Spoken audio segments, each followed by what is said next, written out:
Didn't get me a boutonniere, Robert. I'm crushed. I think a wreath would have been more appropriate. Something funereal. Interesting they wouldn't let us change in the same rooms together. No way to make plans. What plans? You have a positive genius for never noticing the obvious. You hear the music coming from that radio? Yeah. Y ahora, continuando nuestra música desde el Trocadero en Caracas, escucharán una selección de ritmos. My lady awaits. Adios, amigo. Si, Cisco. Pardon me, Mr. Davenport. I believe that this is our dance. On your dance card, remember me? Freckle-faced freak with one tooth.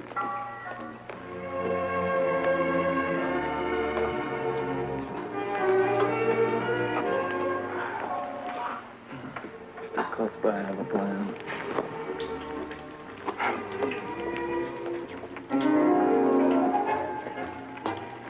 Mr. Spencer.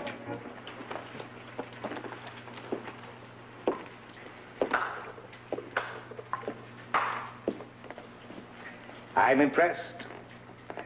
Dancing on the night you're going to die. We never overlook an opportunity. Hear, hear.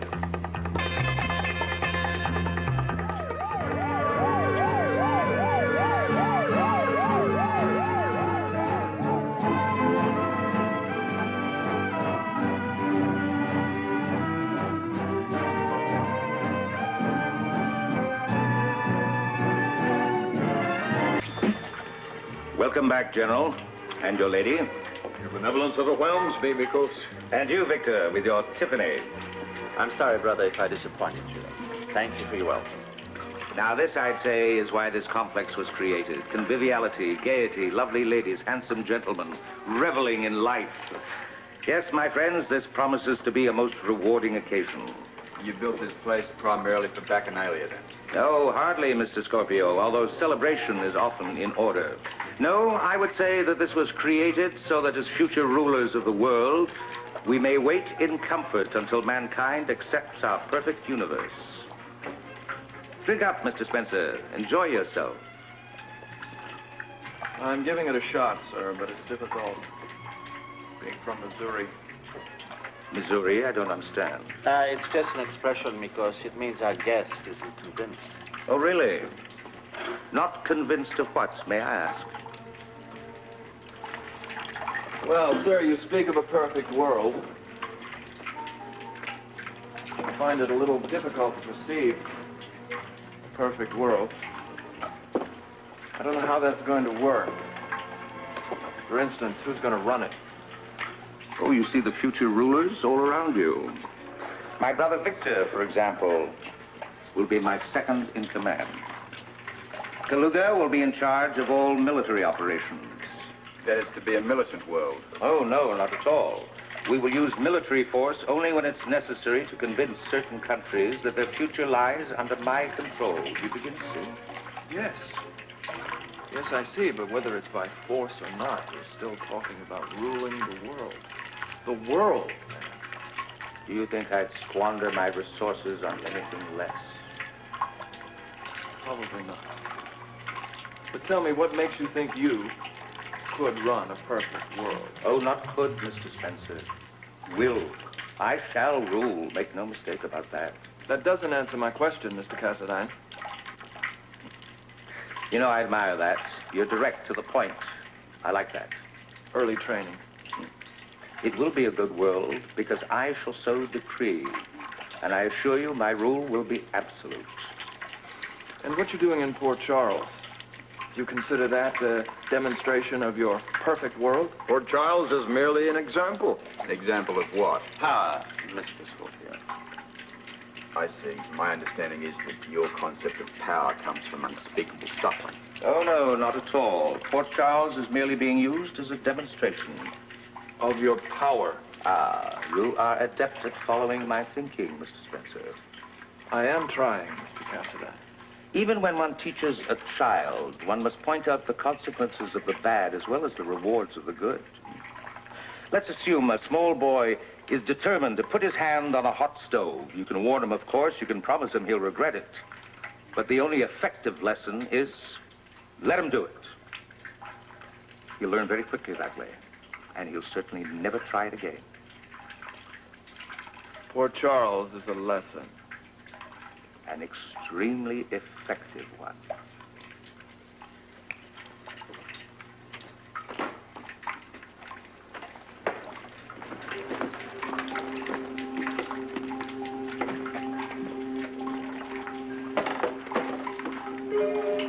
So obviously these sands of time are running out. They are indeed, Mr. Spencer. To be precise, 4 hours. Exactly 4 hours. And then? And the world is ours. In 4 hours, Port Charles will have been brought to its knees.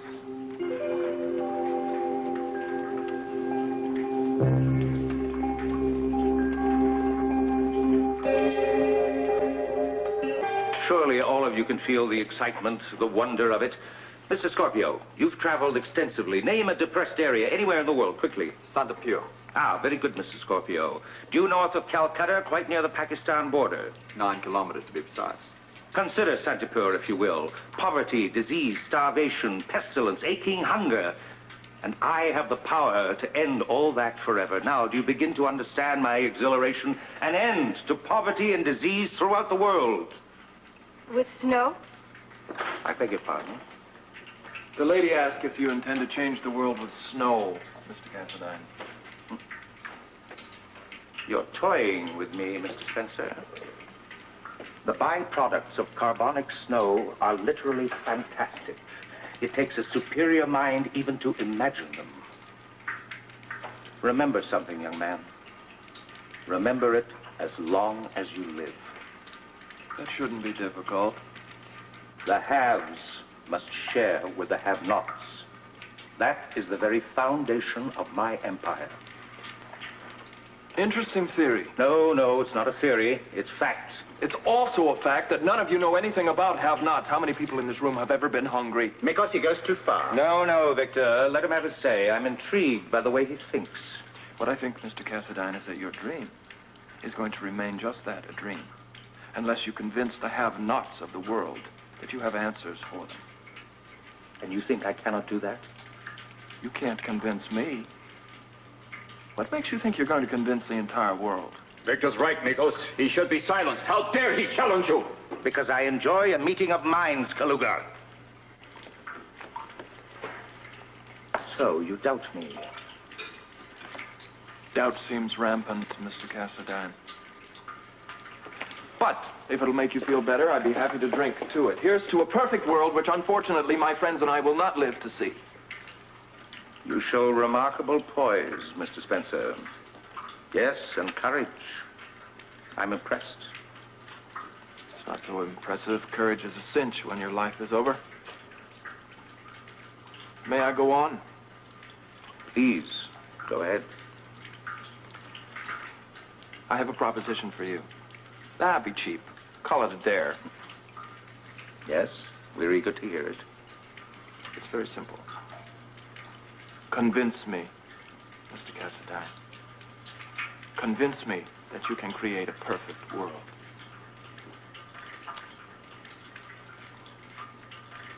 Why? For the sake of your curiosity? Curiosity of a dead man means nothing. No, I'm asking you to convince me. And if you can do that, speak to poor Charles. Put me on the line. I will talk to them. I will tell them that you mean good, not harm. I will tell them that your philosophy is sane and that it is important, and I will ask them to join you. What are you saying? I mean exactly what I say. Do we have a deal?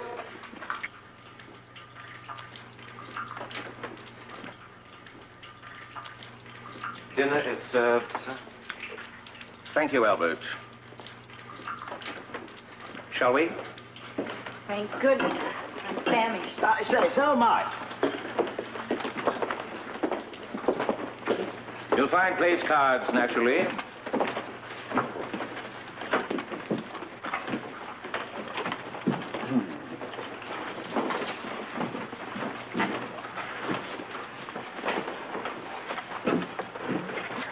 I think our first course is to be smoked salmon. Scottish, I hope. Oh, is there any other kind, Mr. Scorpio? And it'll be accompanied by a rather decent Pouillet Puissé, put down in Solutra, 1960. I think you'll approve. Second, of course, to the Pouillet Puissé 64 put down in Burgesson, I believe. Are you a connoisseur as well, Miss Baldwin? Hardly. Mikos. Yes, Tiffany, my dear. Do you have a comment on the wine? No, on the guns. Must we have them? I mean, it's extremely disconcerting for everyone. I'm afraid they're a necessity this evening, my dear. The guns stay.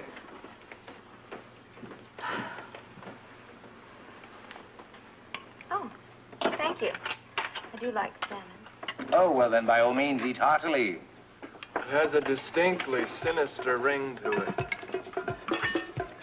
Your health, Mr. Spencer. I'll drink to that. Your earlier observation was perspicacious, Mr. Spencer. It's true. No one here has personally known hunger. But I assure you, I know about hunger. I saw it as a boy growing up in Greece. So did my brothers. From a safe distance, I'm sure. That's a matter of interpretation. My father used to take us riding in his car. When we passed through the slums, it was necessary to keep the doors and the windows locked. The poor, the starving, pounded on the car whenever we stopped for a traffic light. Chauffeur-driven limousine? Yes, my father had many. Was your father annoyed by the people pounding on his car? No. No, he was philosophic. He said, that's the way of the world. The haves against the have-nots, and you can't feed them all. I had a quite different reaction. What? After such an experience, we'd go home to our lavish dinners. But I was unable to eat. Now, do you understand why I must have my way? I have it in my power to feed the whole world. That's why I must be heeded. I must rule. I believe you. Do you? Yeah. For what it's worth. I think you are completely sincere. That is most gratifying. Look, this is pure unadulterated rubbish. Apparently, your colleague does not agree with you, Mr. Spencer. Disagree with him. You of all people to be suckered in by this insane scheme. The bottom line is that these people are out to control the world. Control it, understand, not save it. Do you agree with Mr. Scorpio? I think Mr. Scorpio hasn't the faintest idea of what he's talking about. And your point of view, of course, is far more erudite. Yes, I believe it is, Robert. What do you know about hunger, disease, poverty? Nothing. Nothing. You were born with a silver spoon in your mouth. And as far as that goes, so were you, Laura. But you were not. No, sir, I was not. I watched my mother die on the floor of a tenement house because my old man couldn't scrape together the money to have her appendix out. This is pathetic. All it needs now is canned laughter. You'd be telling me next you've starved in your lifetime as well. Yes, I could tell you that, Robert, because I have gone hungry. When my father left, he left the body of my mother on the floor. With my sister and I were the only two people to take care of the situation. We were kids. We didn't know what the hell to do, Robert. We hid in the streets. We ate out of garbage cans. Don't tell me about hunger. I know. Luke, I can't believe you're saying these I'm things. sorry, Laura. It's exactly the way it is. All right. If you really think that these people are so dedicated that they really want to save the world, why are they destroying Port Charles right now? He can stop the blizzard. Why doesn't he? Dear Miss Baldwin, do you think I enjoy what I'm doing to Port Charles? I think you revel in it. Oh, my dear child, how wrong you are. As you say, I could stop the devastation at any time, and I assure you, there is nothing I want to do more. Then why don't you? Take it easy, Laura. No. Take it easy. No, I mean it. If he means what he says, why doesn't he stop the storm? I will. The instant Ballantyne capitulates. He's right, Laura. Robert, I believe him. There is no crime in saying that you were wrong. We've been wrong. I say we change allegiance, and I say we change it now. He'll stop the storm? I'm sure of it. the storm in Port Charles will end.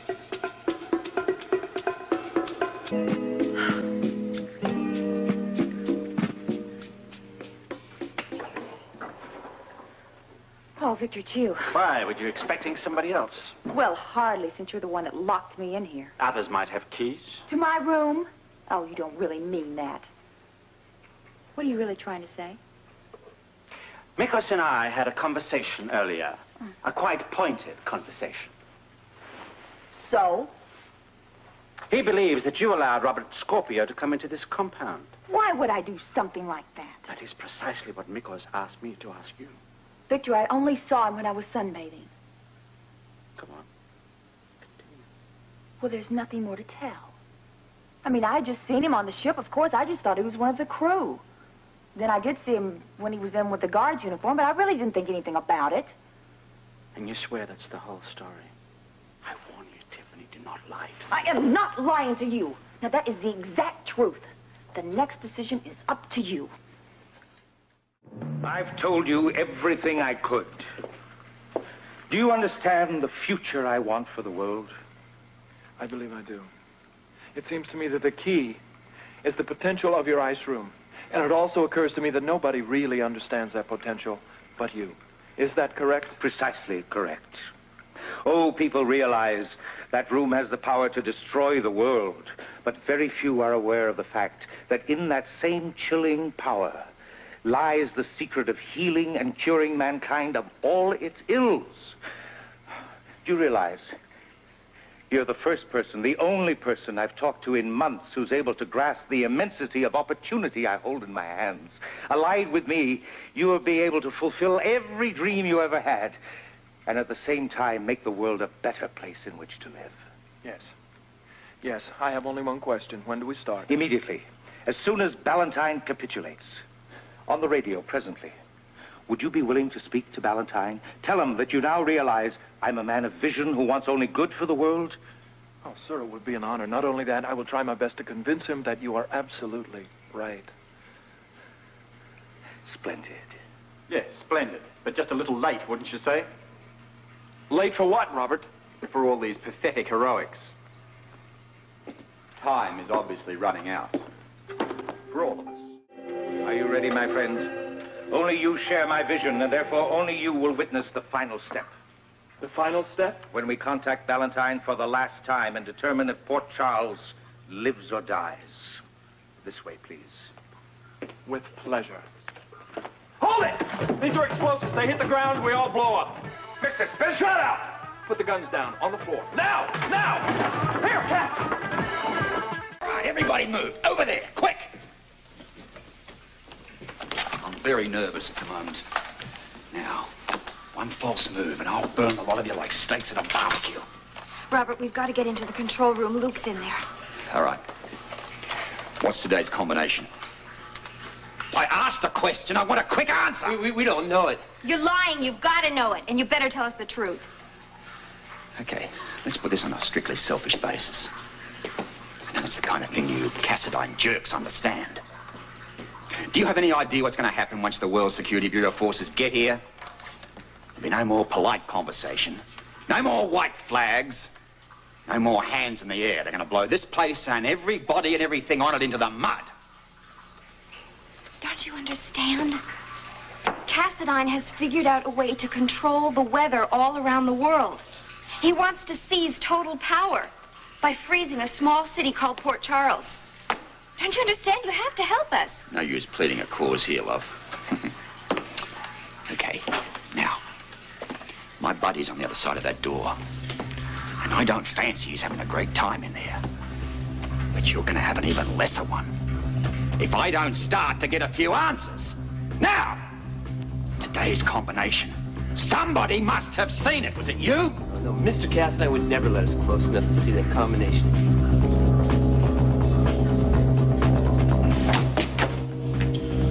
How unfortunate that it must end this way. Just when I thought I'd found a man of wit and courage to succeed me as ruler of the earth. I'll make you a fair trade, Mikos. You're in no position to bargain. Kill me, but pull back the lever. Don't freeze Port Charles.